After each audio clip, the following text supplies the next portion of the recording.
course, you can always listen to Translash on our audio platforms and the variety of ways that you get your podcast. Sorry, oops, I'm used to resetting because this is live.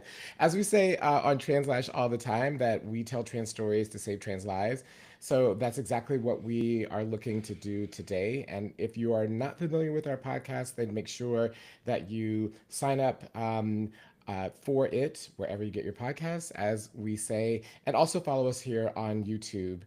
I want to just welcome in and thank Chris Geidner, who will be joining us today to help discuss and unpack all things related to the Skrmetti case. Of course, that is the landmark Supreme Court ruling which came down today, which determines the fate of gender affirming care in the United States, and specifically whether or not states have the right to ban gender affirming care for minors across the board. So, in order to figure out all of the various aspects of this case, and there's so many, the opinions in the affirmative and the majority, which struck down the ability of individuals to block states from preventing them from having gender affirming care, is long. There are a lot of dissents, and even those who are on the court who were not necessarily with the majority and the minority opposing them. There are some really complex and long dissents there. So that's why we wanted to be sure to talk to Chris, who is an award-winning author, journalist, and publisher of the popular newsletter Law Dork, which you need to subscribe to as well, with over 2 decades of experience covering the Supreme Court and major legal developments. Chris has become a trusted voice on issues ranging from LGBTQ rights to criminal justice and democracy. Chris previously served as the Supreme Court correspondent and legal editor at BuzzFeed News and has written for the New York Times, MSNBC, The Appeal, and Bolt. He's also been recognized with multiple national awards, including the GLAAD Media Award and the National Lesbian and Gay Journalists Association's Journalist of the Year. Chris, thank you so much for joining us today. I know you just filed your analysis on Law Dork, literally hit send and came on, so thank you so much. Yes, so glad to be able to be here and talk with you today. Although, as you said, like definitely wish I had been reading a different decision or with the decisions flipped. But here we are, and I'm glad to be able to talk about it with you today. Thank you. So first off, I just want to know if you were surprised. Were you surprised by what you saw? Had you heard inklings from inside the court of the way that it might go? I What's mean, your gut read? I think that this was at the end of the day the most likely decision in this environment. I think it is unfortunate that that uh, Justices Neil Gorsuch and Chief Justice John Roberts, who 5 years ago did rule that Title VII of the Civil Rights Act of 1964, which is employment protections, that the sex discrimination ban in that law does protect against sexual orientation and gender identity based discrimination. I was disappointed to see that not only was the Chief Justice issuing the decision upholding this, but he specifically explained why that decision, the Bostock decision, doesn't apply here.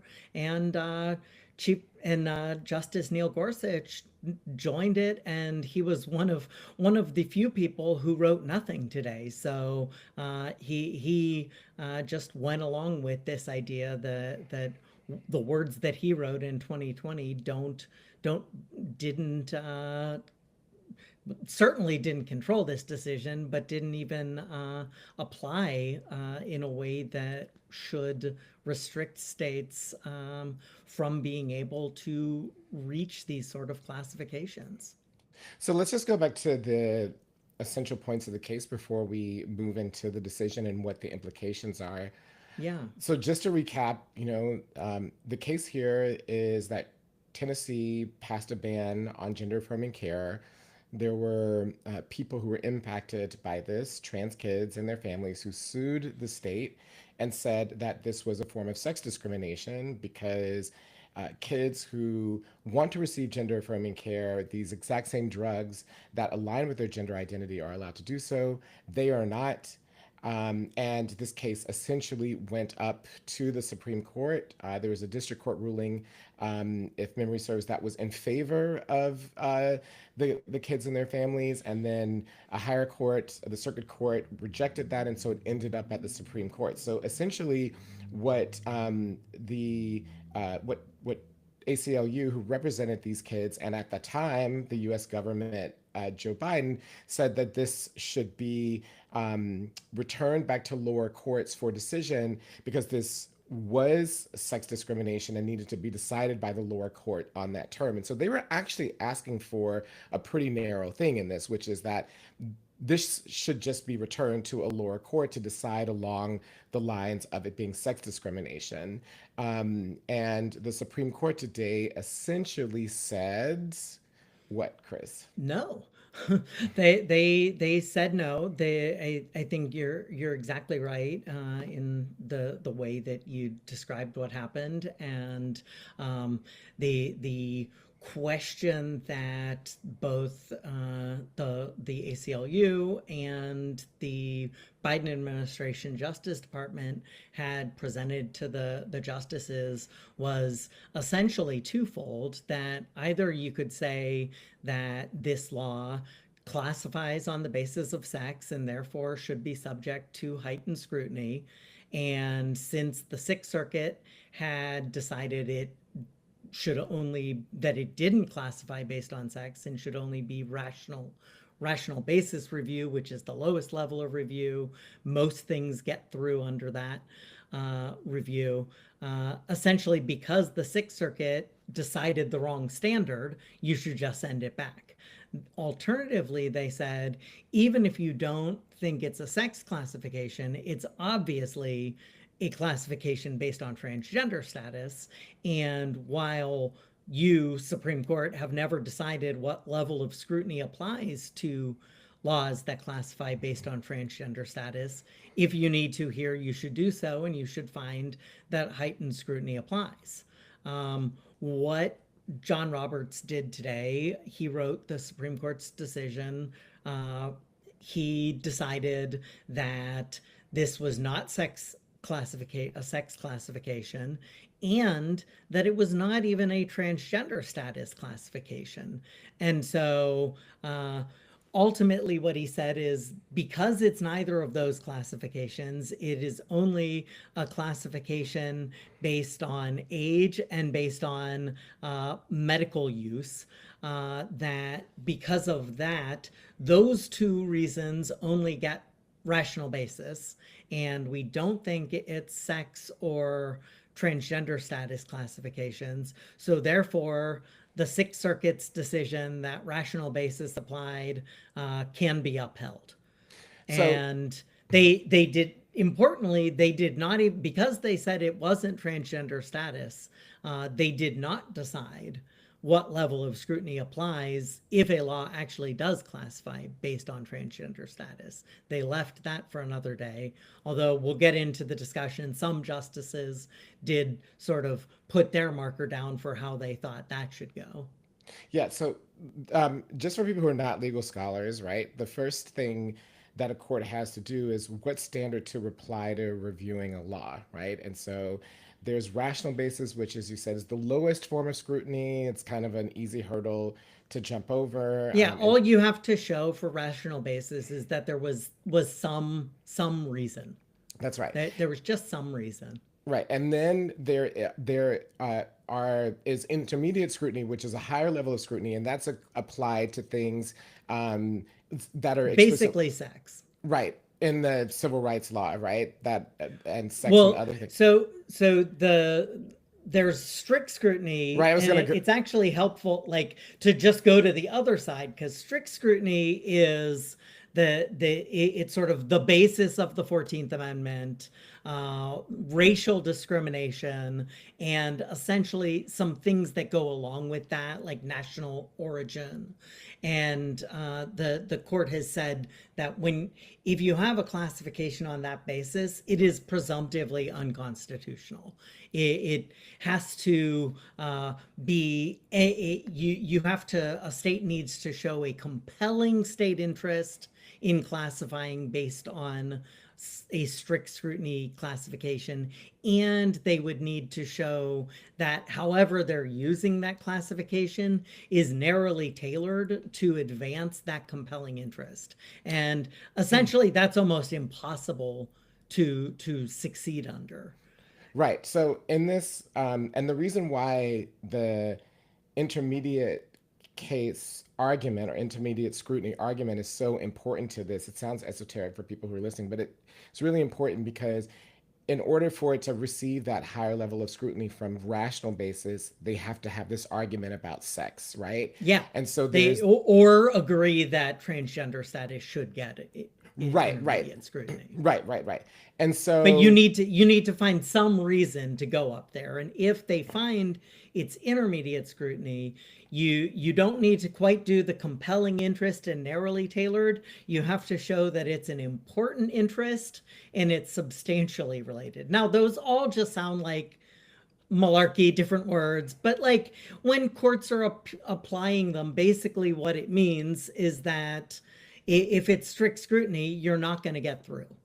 And if it's intermediate scrutiny, you need to show that like there's a real good reason. There's some fundamental difference between the sexes that are going to justify this, right. that therefore justify the government's actions. Now, to clarify, when you say get through, you mean for to be allowed, for a government to be right, allowed to classify. Right, for a government to have essentially the laws that it passed regarding that group of people be permitted or ruled constitutional. Yeah. So, right. So those are the three things.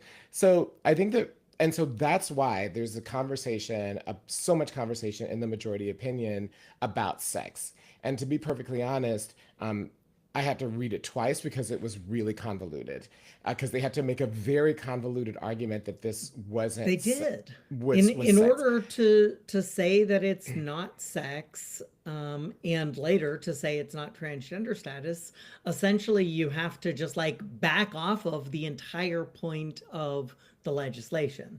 And that's what Robert does. He just says, right. Oh, this is about age and medical use. That's right. And therefore, even though gender dysphoria only applies to transgender people, we are just not going to we're essentially not going to care that is the case, because we are just looking at the medical use. And that's right. It's a different diagnosis if a cis person, if a cis male is being given hormone therapy, it's a different medical diagnosis than if a trans woman is being given hormone therapy. And so therefore we're just going to say that is not a classification based on sex. It's just based on this medical use. Right. And one of the things that's interesting, and Sotomayor points this out in her dissent, which is that SB1, this law, says that one of the reasons why it exists is to get people to appreciate their sex, right? Like it's literally written into the words of the legislation, right? That it is about sex, and they have to do so many mental gymnastics, including saying things like, well, because the law references sex, that doesn't mean that it's about sex, right? That was one of the things that they said, which was like patently ridiculous. Laws can reference sex and not be about sex. And in order to justify that, they sort of go to the extreme and say like, well, if you are writing a law about maternal health care, you're obviously going to only you're going to use the word sex, you're going to describe sex. That doesn't mean it's a sex classification. And like that might be true, but what does that have to do with what we're talking about today? It's like this is to the contrary of that. This is clearly a law where, as you said, as Justice Sotomayor goes into in depth, that literally, if a in order for a doctor to know whether they can prescribe hormones to a person, they need to know the sex of their patient. If yeah, And I also don't the need state, I to mean, also get in this redundant law, on that, but the state is actually enforcing biological sex, which means that the point of the law is about biological sex. Therefore, how can it not be sexual discrimination? You know what I mean? Like, the reasoning is so flimsy. yeah, Like, I mean, the law includes this stuff about getting people to appreciate, that's right. giving minors time to appreciate their sex That's right. and not to disdain their biological sex. And interestingly, that also becomes important based on that decision about heightened scrutiny versus rational basis, because that would be relevant if you're reviewing the law under heightened scrutiny.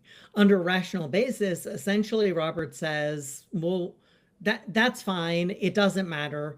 The law also has another basis, and it is this question, this uncertainty about treatment. That's right. And because the state says that there is uncertainty about this treatment, we're not even going to look into the legitimacy of that. We're just going to say there's uncertainty, and that uncertainty itself is the rational basis. They didn't say harm to children is the basis. They didn't say this treatment doesn't work is the basis. They didn't say this treatment is bad is the basis. He literally said that uncertainty forms the rational basis. Well, and also, I think this is a really key point, and this is one of the things that struck me, having spent years looking at disinformation and the disinformation pipeline they've created, and the pseudoscientific groups and all the rest of it, is that this opinion, in regards to the majority, both from the majority opinion, which had the most votes, and also the concurring majority's opinions, relied heavily on the greatest hits of discredited pseudoscience, right? It basically, it's chalked through the document as saying, well, there are these detransitioners, who say that this was harmful, and then we have this contradictory evidence, citing, studies and references that have been discredited for a really long time, not recognizing that gender affirming care by every major medical association in the United States for kids has been deemed safe. And what was fascinating is, for me, the success of that campaign, because I was seeing all of these things that come from these marginal and discredited and literally dummy sources end Well, up being referenced in the document as a reason well, to and it's legitimate interesting uncertainty. because the conservatives on this court for the longest time uh, were hypercritical of any use of international sources. Hmm. Foreign sources, essentially, you got yelled at if you used them. When Justice Kennedy would talk about them in the context of the death penalty, the dissents would always t- tell him that that was inappropriate. But all of a sudden, in this opinion, we get all of this, The Cash report, yeah. and it is it's certainly a part of a small part of Robert's decision. It's a huge part of Thomas's concurring opinion. Um, and it is interested. There's a little bit like I'm really defensive from Roberts, where he says like we're not saying that international standards apply, but what we're saying is that these international evidence shows that Tennessee's uncertainty is justified, which is the same thing, but it's just like Robert's trying, like, he's aware, like, it's almost more offensive because it's like he's aware that this contradicts, like, the longtime view of conservatives that they didn't want foreign law to figure into their rulings or foreign practices to figure into their rulings. But when it's convenient for them, they're going to cite them. Yeah, and they do things like even so they cite specific studies, but they also literally echo the talking points from, the sort of pseudoscientific dummy group of Christian nationalist doctors that was set up called the American College of Pediatricians. They essentially the way that they go about arguing against the safety of trans healthcare very much mimics the exact same way that they do. So it's like the infusion of these marginal ideas into now what is American case law decided by the Yeah. Supreme Court, which is going to be used and referenced, and at the same time, sort of legitimizing these points of view. There are a couple of other things that kind of fall into that category of the way in which this opinion kind of gives a lift to a variety of arguments that are going to have an implication down the road. One of them I thought was really interesting is this conversation underneath the surface about the endemic nature of transness, right? Are trans Mm-hmm. people really real, or are trans people created? That's kind of the argument here. And in order to rebut this argument that trans people are who we are from the very beginning, um, there's this conversation about the difference between transness and race, right? We were both in the oral arguments, and we remember that that was one of the explosive moments in the court that day.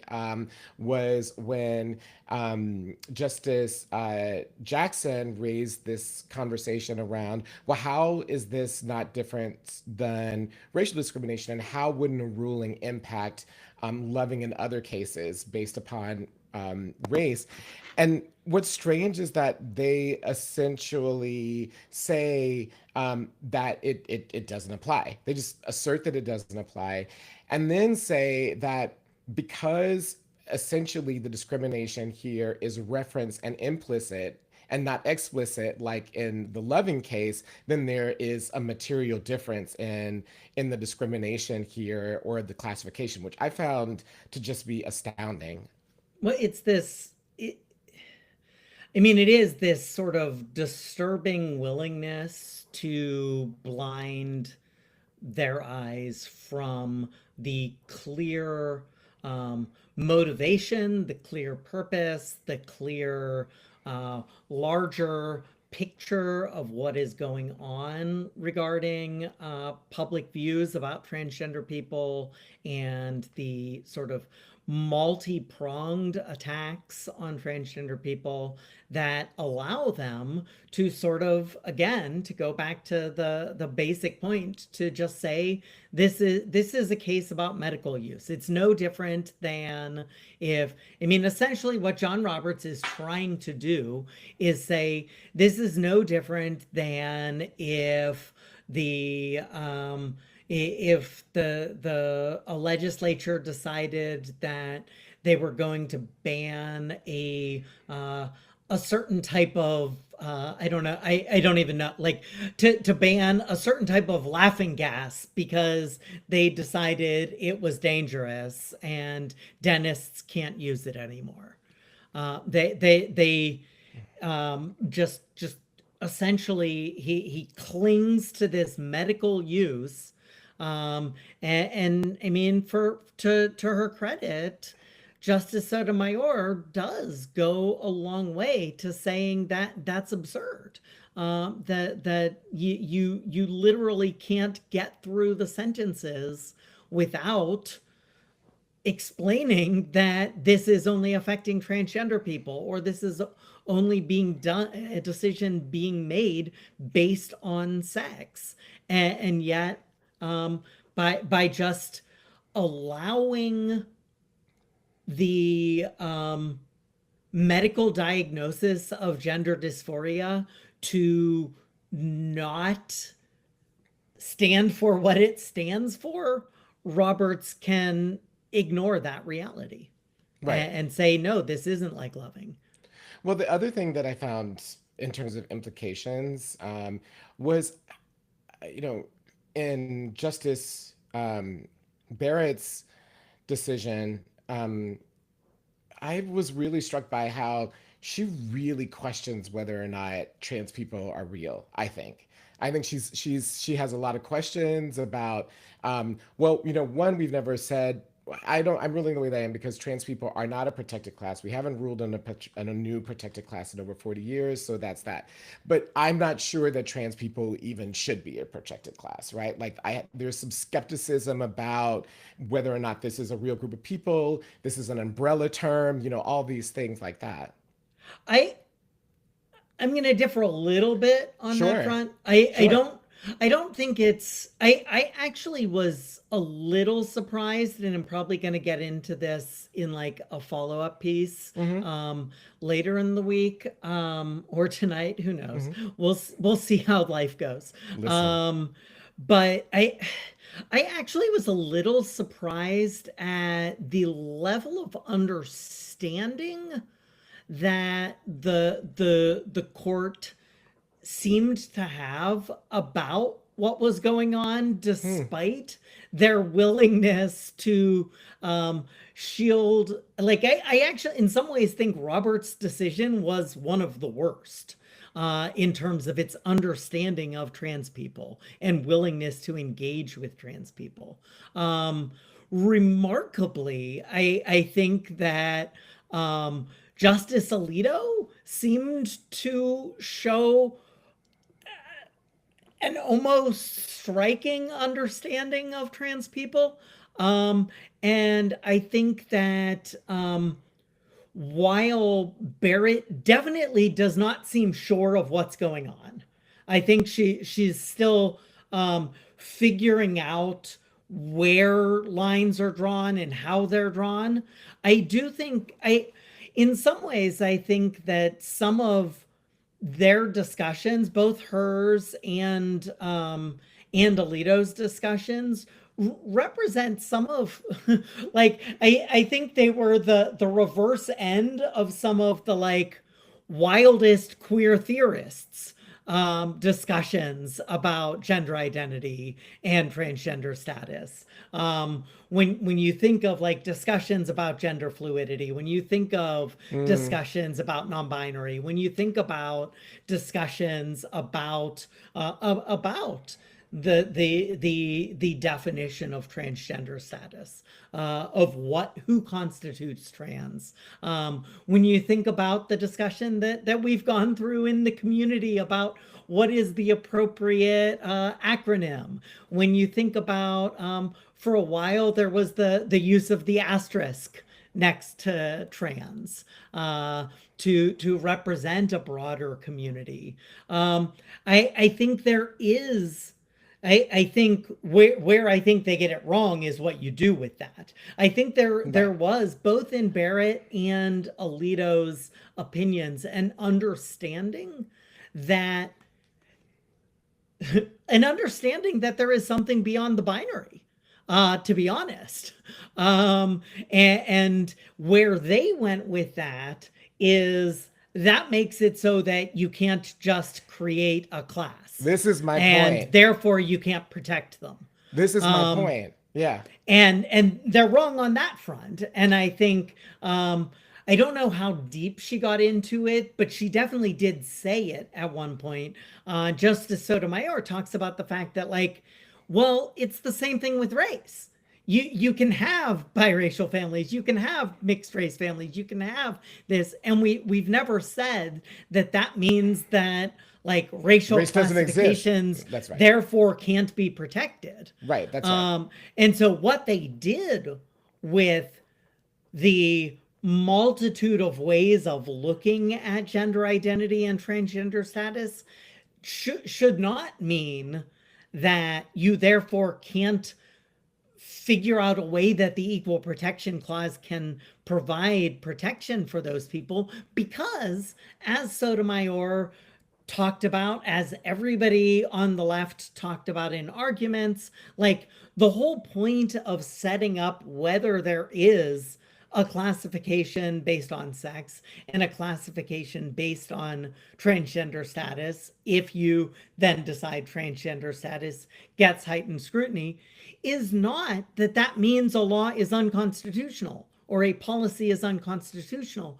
What it means is that you then look at it with that additional skepticism. You look at it and say, you need more than a rational basis. You need to show that there's an important reason for treating these people differently. And what Barrett and Alito were saying today was not a response to that. They weren't saying, because this is an amorphous group, that means that those people shouldn't have classifications against them looked at more skeptically. What they said is that under our precedent for how we determine whether heightened scrutiny applies, this amorphous group just means we can't be bothered with that. Well, We can't face that challenge. Yeah, but I think that for me, the where I got to in my sort of analysis on what Amy Coney Barrett said is that, and also Alito, was that like, if you say this is a wide-ranging group of people, there are these definitions, we don't really, essentially, we don't know who these people are, right? That's how I read it. And there's so many different ways. And so therefore that means that this really isn't a protected class, shouldn't even be sort of a quasi, protected class, even though we haven't ruled on that, which they kept saying. Like, those two things together make me feel like they don't fundamentally understand or come to grips with who trans people are, right? And there's a question about if it's so amorphous, are these people really real, right? Is this really a real thing? Yeah, I think I'm with you until that last clause. Piece. Okay, understood. I think they're just saying, like, they're essentially saying this is too complicated and we're throwing up our hands. Right. Okay. Like, I got it. Like, I got it. The test that we've used for these classifications is only when we can clearly understand who these people are. That's and right. This is too amorphous, and so therefore that's right. Our precedent doesn't allow us to provide this heightened protection for these people. And I think that's just that's I mean, I guess in some ways I can actually end up in a more harsh view than you, because what I would say is that's just being lazy. Like no, nobody, like, just because you need like to spend a little bit of extra work on like how you apply the ruling to non-binary people doesn't mean they don't get protection. And to that end, we saw a ruling that addressed that just yesterday. On Tuesday, the district court in Massachusetts, Judge Kobik, did decide that when it comes to the Trump administration's passport policy, that what she did, she dealt with it simply. She said, we're going to have two classes. We're going to have a class of people that want a male or female marker that does not correspond with their sex assigned at birth. And then we're going to have another class of people that want an X marker. Right. And like, there you go. Justice Barrett and Justice Alito, look at how difficult that was. Like, the amorphous problem was solved. So one of the things that also struck me in this whole conversation about trans people and trans legitimacy, I would say, as a basis for whether or not protection should be extended or not, was Justice Thomas's concurring opinion, which just really again struck me in its in how sort of base it was. An obsession with body parts, like literally naming body parts and naming specific trans surgeries, like very obsessed with that. And I hate to Yeah, I say, mean, it's sort of it is reminiscent of, or the equivalent of, like something that those of us who cover the court talk about regularly, like mm, in criminal cases. Whenever mm, Justice Thomas is writing a criminal case decision, get ready to hear the sordid details of the crime at issue, because he wants to create this emotional bearing for the legal underpinning of his decision, which is sort of funny in light of a whole variety of sort of like criticisms that he might have were he in the political sphere about other people being too emotional. yeah. Um, Yeah, I mean, also, I'm gonna say this. I'll say it so that you won't, but say it. it's also very reminiscent of what Anita Hill described as some of the ways in which he, behaved himself when they worked together. Kind of this obsession with bodies and body parts and how things are working, and as you say, like some of the most sordid details. But in addition to that, sort of throughout talks about detransitioners as an example.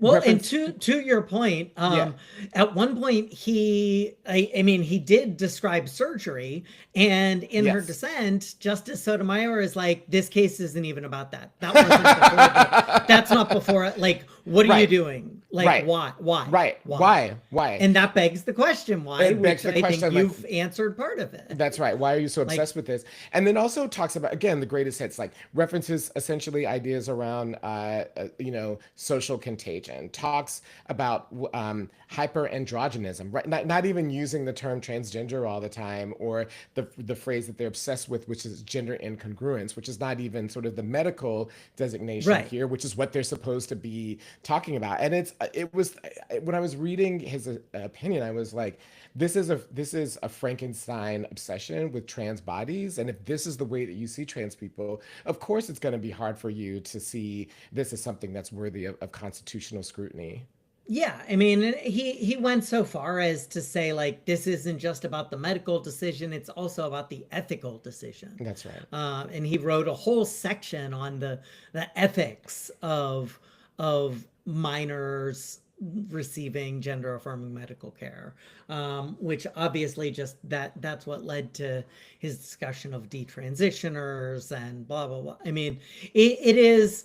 I think it is notable that nobody else joined his decision. I think that it is also notable that he is essentially the only person who used that sort of language for the That's most true. part.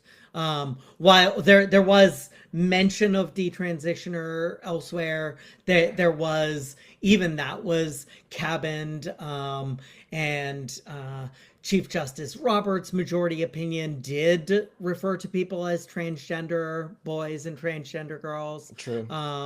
And certainly, even, I mean, I will tell you, like, and it,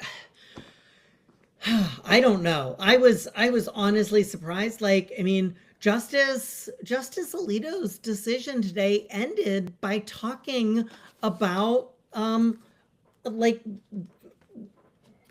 like I want to read it because I don't want to get it wrong, but like, I mean, he literally said, like, that conclusion, however, should not be taken as a denial of the discrimination that transgender people have faced, nor should it be taken as an evaluation of any specific legislative action concerning transgender Right. persons. Right. Like, I mean, that's like, go back and read Justice Alito's dissent in Bostock, which like was this like wild dissent where he had like 100-page appendix to every part of the US code that mentioned sex. And this just felt like something different. And Mm.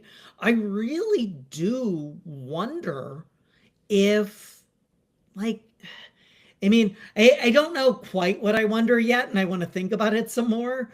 But I mean, it does feel like there is some awareness, at least, that some of the anti-trans forces have gone a little too far. Um, let's come to sorry. Let's spend a little bit of time on the dissents, right? Yeah, The three dissenters before we get into some of the implications. With regards to the dissent, I mean, I think that in opposition to the convoluted nature of the majority opinions, was just how crystal clear Sotomayor's dissent was. That was signed on by the other two, with Justice Kagan also having a breakout regarding Section 5. But it was really interesting to me how like it was crystal clear, it was easy to follow, it was grounded in the language of the law and attaching it to why this required higher scrutiny. I mean, you read these all the time. I'm wondering what struck you about it because it was like a yeah. tale of two opinions. I mean, I think the important thing first, just to like explain Justice Kagan, all that Justice Kagan said was the thing that we talked about at the top of the show, that this case, everybody, the challengers, the United States when it was the Biden administration, the Sixth Circuit's treatment, everybody like agreed that this case could be resolved only on deciding the level of scrutiny if you Right. decided that heightened scrutiny should apply. And because she agreed heightened scrutiny applied, she says the start and stop of this case should be that. And the only thing she basically said that part 5 of Justice Sotomayor's dissent got a little too far into applying that heightened scrutiny, and she was like, that's for another time.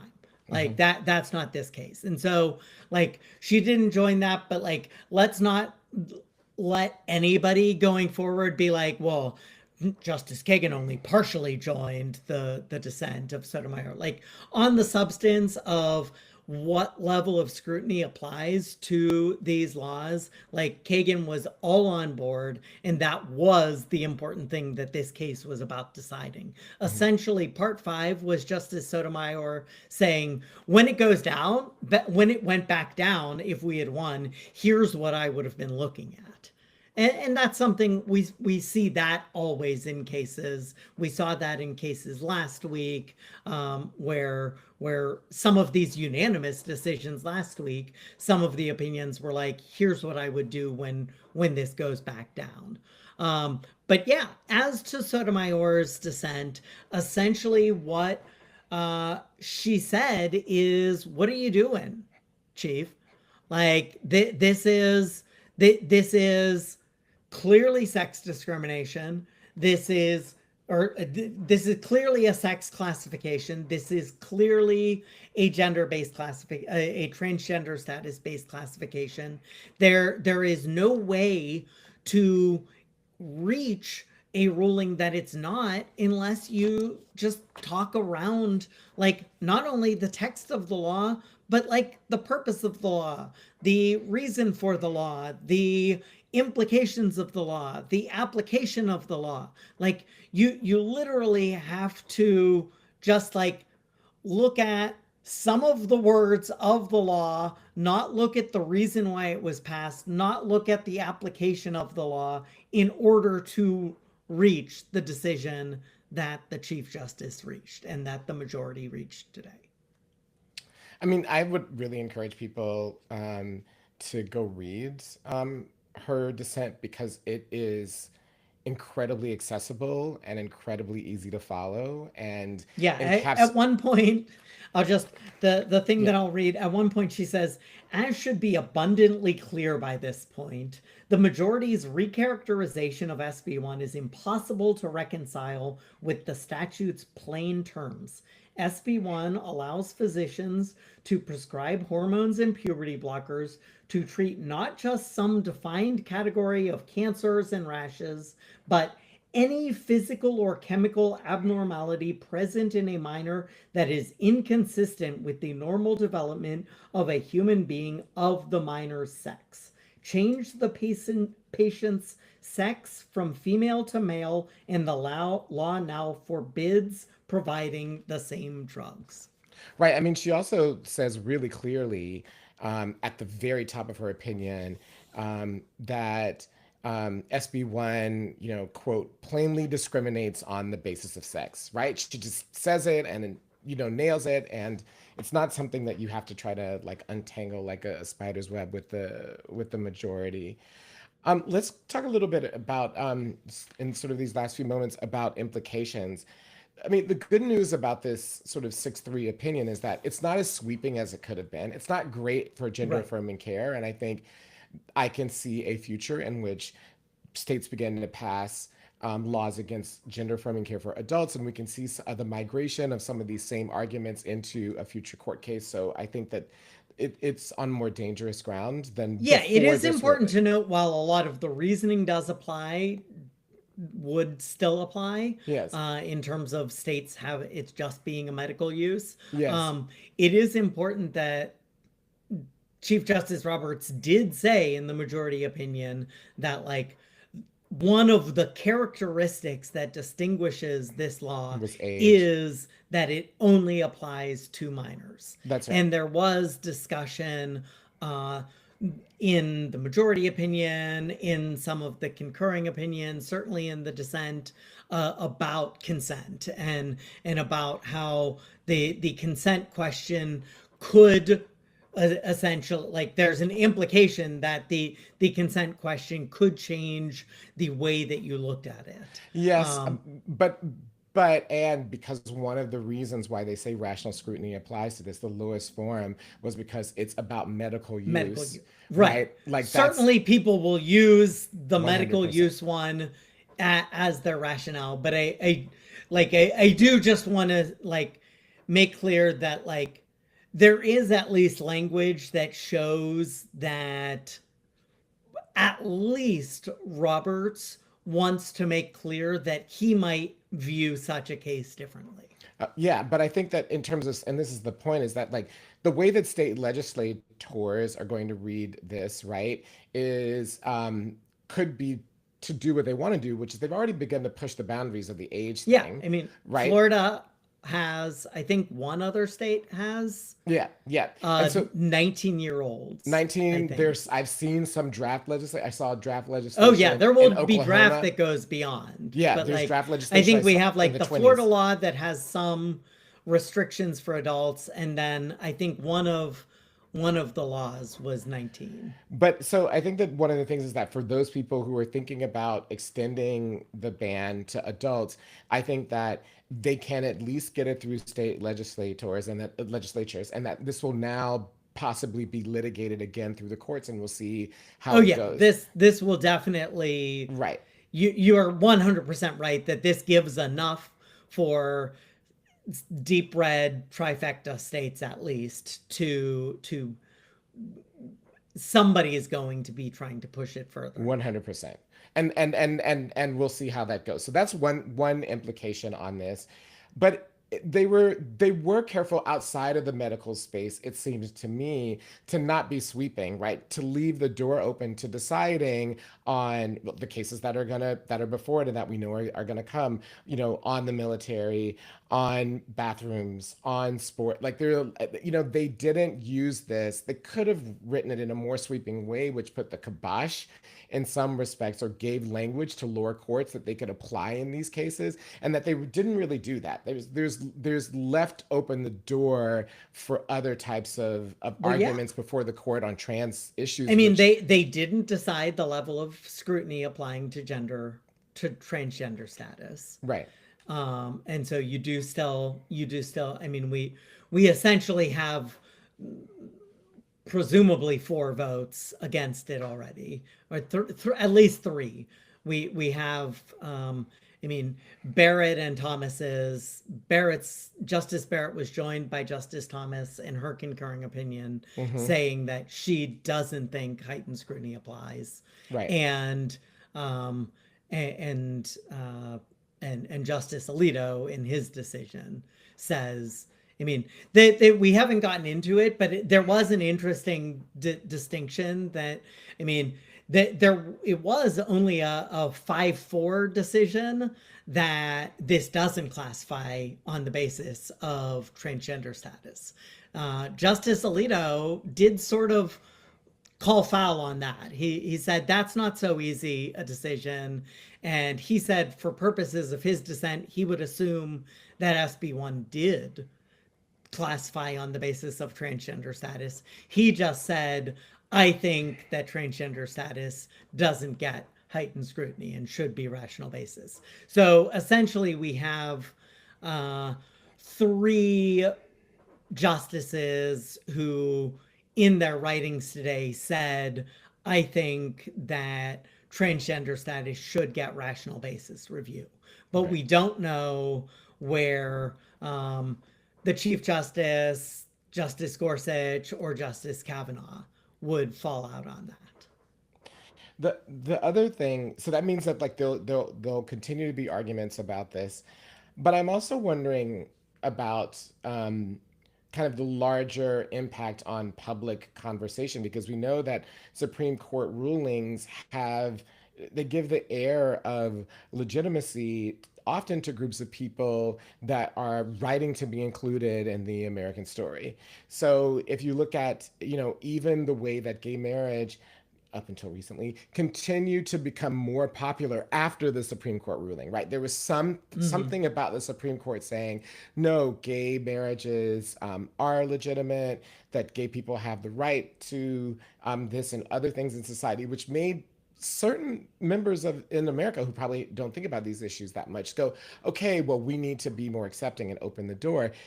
And so there's this question about the way that the imprimatur, the stamp of the court on groups of people, has on people deciding whether or not they're legitimate. And if the Supreme Court is basically having to wrestle with these essential questions of, well, is it sex discrimination or not? Should trans people be protected or not? Even if the fine points are left open, the way that the public hears that is like, well, I don't know about this trans thing, and I don't know about this medical care, and it's unsafe, and it begins to impact that. And I'm wondering if you have thoughts as a court observer on that particular piece of the impact on court rulings.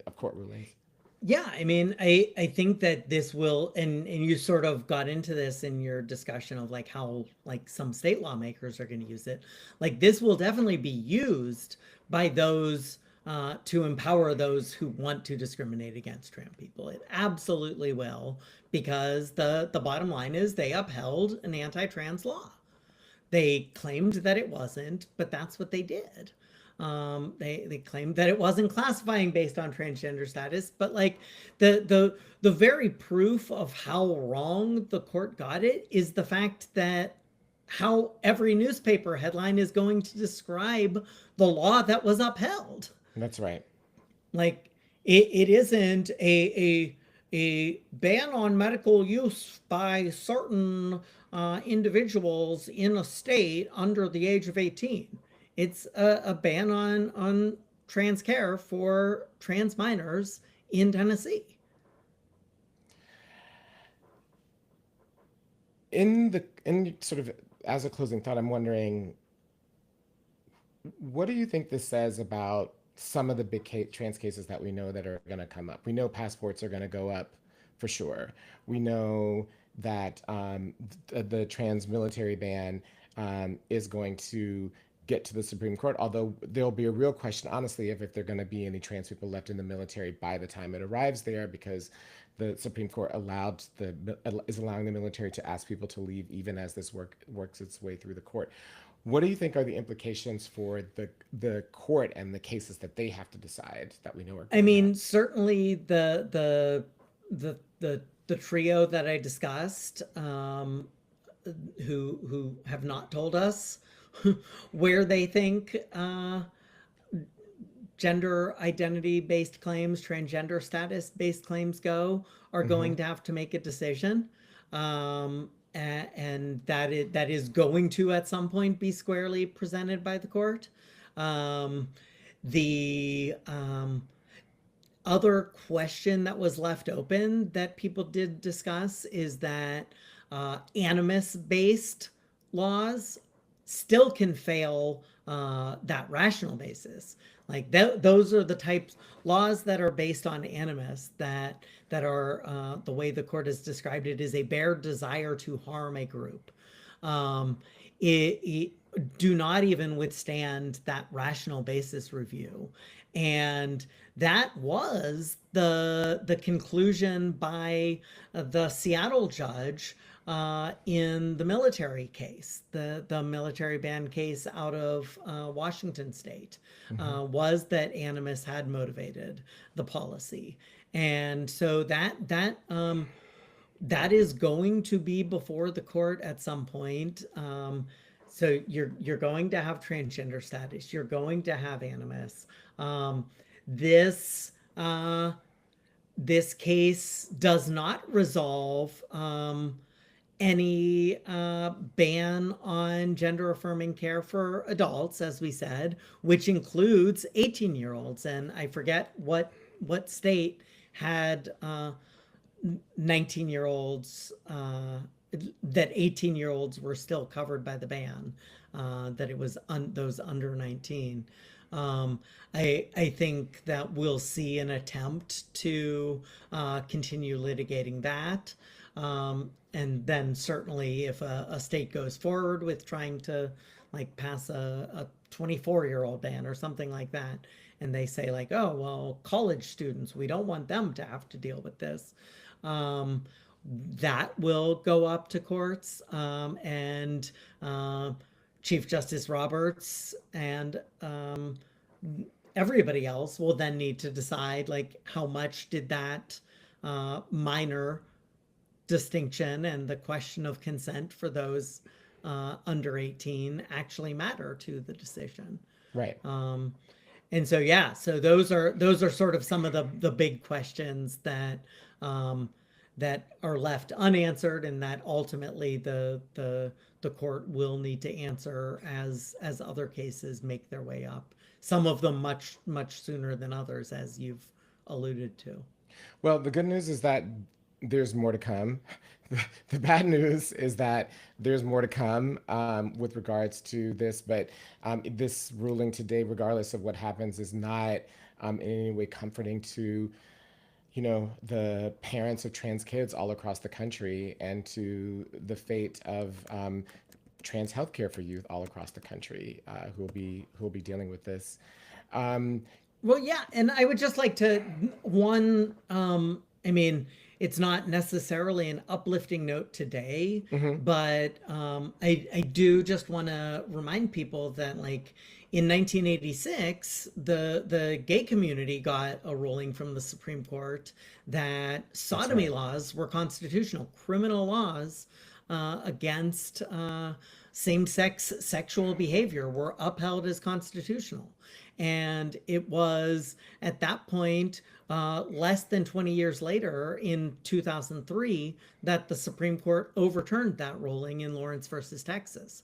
And so, while certainly we don't want to wait that long, it is important to realize that Supreme Court rulings aren't forever, and they do represent the decision by the 9 justices who sit on the court today. Supreme Court decisions aren't forever. Chris, thank you so much for joining us. Really appreciate it. And Well, thank you so much for having me, Amara. thank you, and hope that everyone goes to subscribe to Law Dork because, as you said, there's more unpacking to get through in this case. Thank you so much, and hope to have you back on in the future, and Yes, hopefully there'll be some more uplifting news from exactly. what they've For decided. a good show someday. Thank you so much. And thanks to Thanks. everyone for joining us for our first live video podcast. Remember to either follow us here on YouTube or to subscribe to the Transness podcast wherever you get your podcasts. And we'll see you soon.